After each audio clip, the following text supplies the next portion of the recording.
So our pancreas is the star of the show as it comes to regulating our glucose regulation.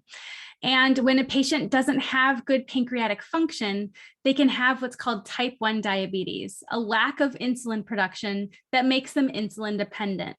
We're going to talk all about type 1 diabetes right now.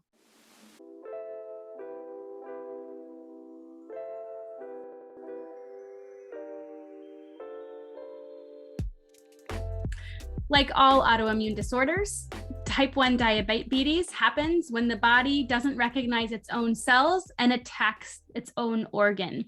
In the case of diabetes, it attacks the pancreas, and the pancreas is no longer able to make the insulin needed for normal function. It's most likely diagnosed before age 30 and oftentimes even diagnosed for children.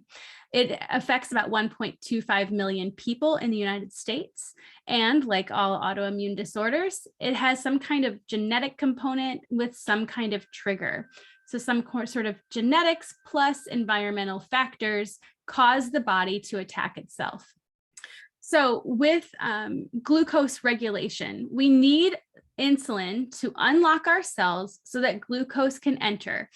Insulin is like the key that unlocks the door. And with type 1 diabetes, they don't have the key. They don't make their own insulin because their pancreas is dead. Type 1 diabetics have joined the Dead Pancreas Society. It's triggered by an autoimmune process typically, and they don't make insulin. They have an absolute lack of insulin, meaning they must be insulin dependent for the rest of their life. Now, rarely we can have someone who had some kind of pancreatic surgery where part of their pancreas was removed that can also become type 1 diabetic. But typically this is due to an autoimmune disorder where the body has attacked the pancreas. But what you need to know is type 1 diabetics will always be on insulin because their pancreas is dead and they don't make insulin. Signs and symptoms of hyperglycemia when the body does not make enough insulin is polyuria, polydipsia, polyphagia, as well as fatigue and weight loss. When we're looking at diagnostics and tests, of course, a bedside glucose is going to help, as well as a hemoglobin A1C or a fasting blood glucose. A hemoglobin A1C in a non-diabetic will be below 5.7, and a hemoglobin A1C of 6.5 or higher indicates that the patient has diabetes. Here's a chart that reminds you of the different levels that we're looking for blood sugar, for fasting blood sugars, for 2 hours postprandial, and for their hemoglobin A1C. So for a patient with diabetes, we want to see a hemoglobin A1C of 7% or less.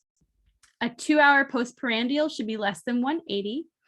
And a fasting blood glucose should be between 70 and 130. We want to see tight glycemic control because we know the patient will have the best outcomes with that. Treatment for type 1 diabetes is always going to include insulin because they don't make insulin. They also need to be taught nutritional management like carb counting and watching how much sugars they have, patient education and self-management, and detection and prevention of complications like DKA. Now, in terms of pharmacology, remember, type 1 diabetics will only be on insulin. They will not be on any oral medications for diabetes because the insulin is needed to be supplemented because their pancreas doesn't make it. Sometimes these patients will have an insulin pen. A lot of times they'll have an insulin pump, and really think about the insulin pump as like an external pancreas.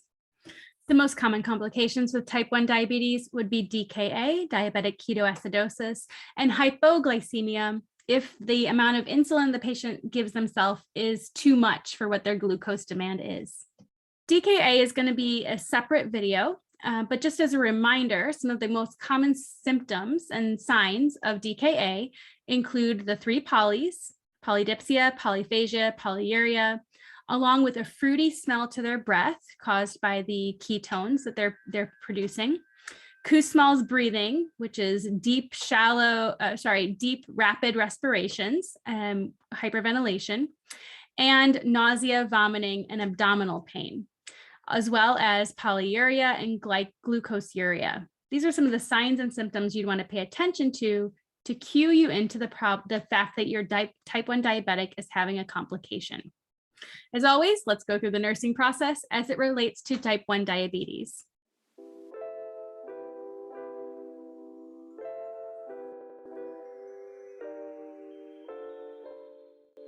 The first thing you're going to assess is look for any of those signs and symptoms of hyperglycemia, the 3 polys, fatigue, weight loss, any complications that you're noticing.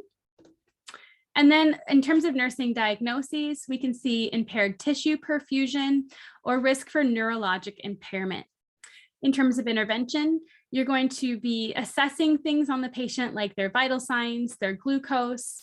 You're going to talk about their insulin administration. Are they getting enough insulin? How often do they give it? How much are they doing? You're going to assess their insulin requirements when the patient is having stress or steroids or sickness or skipped their insulin. They are going to need more insulin. You're going to want to check their potassium levels. And we want to look at their intake and output, as well as do carb counting at meals. Oftentimes, patients who are type 1 diabetics will be bolusing themselves with insulin specifically related to how many grams of carb they had at a meal. We're going to want to check their blood sugar at the bedside, administer insulin as ordered, and administer isotonic fluids if indicated if the patient is dry. We want to make sure these patients can recognize the signs and symptoms of hypo and hyperglycemia, that they know how to self-inject sub-Q insulin, that they know what their medication is, how to store it properly, and how to administer it, that they're regularly assessing their own blood glucose monitoring at home, typically 4 times a day, and that they're maintaining a healthy lifestyle. And what we want to see with our type 1 diabetics is good tight glycemic control and an avoidance of any complications. That's going to wrap it up on our chat of type 1 diabetes. As always, thanks for listening, and I'll see you next time.